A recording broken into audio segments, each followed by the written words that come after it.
سلام بچه ها، توی این ویدیو اومدم و راز اون چوب شیطانی رو تست میکنم. تا آخر ویدیو با من همراه باشید. خب اولی روم بار بزرگ بریم. چقدر شبیه انده، کفش که اندستونه ولی ولش کن بریم. لایه هایی هم از پرپل وول داشت.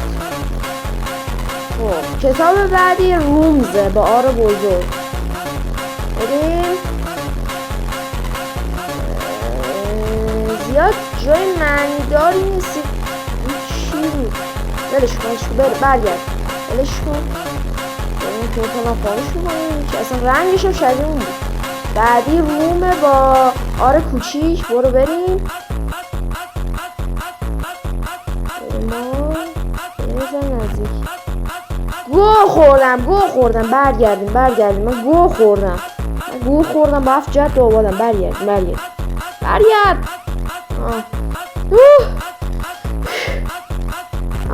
خب کتاب بعدیمون زده روم با آر کوچیک خالی.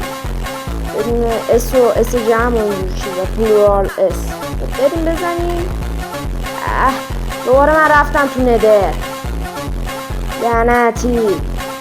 لعنتی بایستی من بذار دیستنس رو ببرم بالا. نسخه خیلی باید بشه. دیستنس رو آوردم پایین شروع بکشه. دیستنس رو 15 خوبه دیگه، اوکیه. بریم. خب آقا چقدر شبیه این نگاه. اون تا زیرش یه لایه شیشه مانند داره. اصلا واقعا شیطانی بود. من نمیفهمم به خدا اصلا یعنی چی پسر. یعنی چی؟ من نمیفهمم. امکان نداره. بذار این ویلیجر رو یه تنبیه درست حسابی بکنم. این دنیا هم که دیگه ارزشی نداره. ما هم بپریم باش. ویلیجر خوشگله من بشین و با من حرف مردیم.